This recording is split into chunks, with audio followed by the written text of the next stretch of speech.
Hi, my name is Jennifer Steen, and I'm the Natural Climate Solutions Policy Manager with the Natural Resources Defense Council's Canada project. And first of all, I wanted to say thank you to Jason Grant and the organizers of the Leadership Summit on Climate, Wood, and Forests for allowing me to speak as part of this pre-summit hub.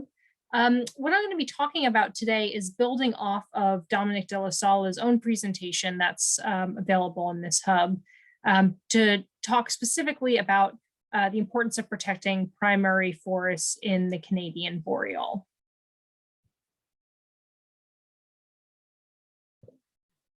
As Dominic defines primary forests in his presentation, primary forests are forests of native species with no clearly visible human impacts and where ecological processes have not been significantly disturbed by humans. This is taken from the Global Forest Assessment. And what this definition means is that it does include areas that have been naturally disturbed by things like fire. And it also includes areas of any size. So we're not just talking about those big 50,000 hectare plus areas, but any areas that have avoided significant anthropogenic disturbance. Primary forests are really unmatched in terms of their carbon sequestration and their storage, making them the most cost-effective available nature-based climate solution there is. They hold 30 to 70% more carbon than logged or degraded forests. And older trees, while they already hold significant amounts of carbon, do continue to absorb carbon even as they age. And that also includes in the soils and other biomass around them. And of course, primary forests also have unique ecosystem benefits in terms of water filtration and of course for species habitat. And they also have more resilience to actual natural stressors that are only going to be exacerbated due to climate change. And all of these dynamics are particularly important in the boreal, which is the most carbon-dense forest biome on Earth, second only to mangroves. The boreal forest stretches across the Northern Hemisphere and includes Alaska, Canada, Scandinavia, Russia, and parts of China. But what I'll be talking about today is specifically the Canadian boreal forest, which you can see stretches across Canada and into the Yukon before it goes into Alaska. And this forest is home to over 600 indigenous communities who continue to live on and rely on the land and whose cultures are inextricably intertwined with the forest. It's also habitat for more than 85 mammal species, including boreal caribou, American marten, Canada lynx, and billions of migratory songbirds. And many of these species actually depend on primary forests for their survival. And what I'm going to focus on today is the boreal's carbon value. The boreal forest is actually estimated in Canada alone to hold twice as much carbon as the world's oil reserves, making it extremely critical in global carbon cycles. The most carbon dense areas are in primary forests that have never been cut. Unfortunately, that is where a significant proportion of logging is occurring. Canada has the third highest intact forest loss in the world, behind only Russia and Brazil. And a lot of that logging is happening in forestry tenures. And actually, if you remove wildfires from the equation, it still ranks third. And here you can just see a map of some of the existing degradation across the boreal. And as Canada has actually stated in its submissions to the UN Framework Convention on Climate Change, much of the forests it is cutting are primary, so forests that were not cut before and then successfully regrown. They are areas that had never before been logged. Canada often touts the sustainability of its logging industry, emphasizing the fact that, unlike in the tropics, its forests remain forests because after they're clear cut, they're replanted or regenerate naturally. Thus, Canada claims that it has near zero deforestation because even images like the ones that you see here aren't technically deforestation in Canada. Not only is that visually extremely counterintuitive, it belies the actual ecological impacts that logging has. Canada clear cuts over 1 million acres of forest a year. As I already mentioned, a lot of this in primary areas. And as Dominic laid out in his presentation, once a primary forest is gone, it can't just be replaced. Primary forest ecosystems, especially in the slow-growing boreal, can take centuries to reclaim their same original characteristics, not to mention the fact that once the forest is cut, it does continue to emit carbon for a couple of decades, well past the 10-year time frame the IPCC has said that we have to avoid exceeding the 1.5 degree Celsius limit. And of course, the debt can then take centuries to be recovered. The impact on primary forests is also exacerbated by how the landscape is treated during and following logging. In the upper pictures, you can see some primary forest areas in Ontario, and then below, two dynamics that I want to turn to. First, on the bottom right, you'll see a replanted forest stand. And while how the forest is regrown after logging can vary, often companies will replant with an eye to future logging, regrowing industry-friendly, less biodiverse stands, which leads to a lower climate value. In addition, a 2019 study from the NGO Wildlands League showed that Canada's claims of near zero deforestation were obfuscating actual on-the-ground impacts.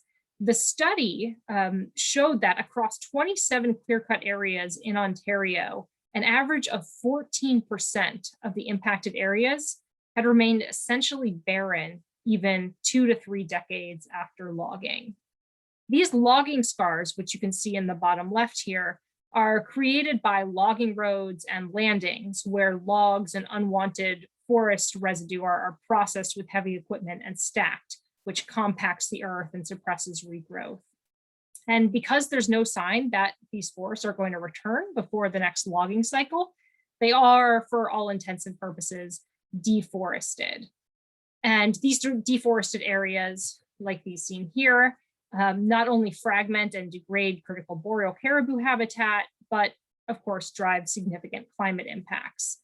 Assuming the current rate of deforestation continues, by 2030, logging scars in Ontario alone will have reduced the forest climate mitigation potential by a total of 41 million metric tons of CO2, which is equivalent to the annual emissions of Canada's passenger vehicles.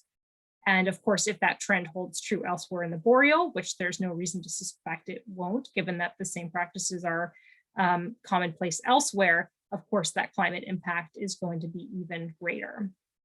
And one thing I just want to quickly mention is this also raises concerns about how Canada is accounting for its forest carbon emissions.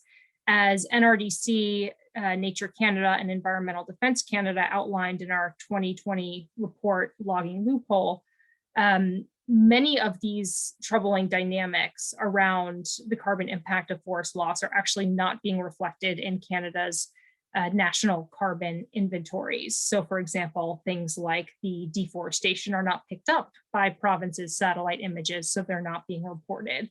And of course, the forest industry is also not included in Canada's regulatory pricing mechanism that it places on other actors that are emitting carbon. And then this brings us to what this summit is about, which is the role of long-lived harvested wood products. The first thing I want to note is that only about 20% of a tree's original carbon ultimately remains in the finished long-lived wood product, and the rest is very quickly released into the atmosphere.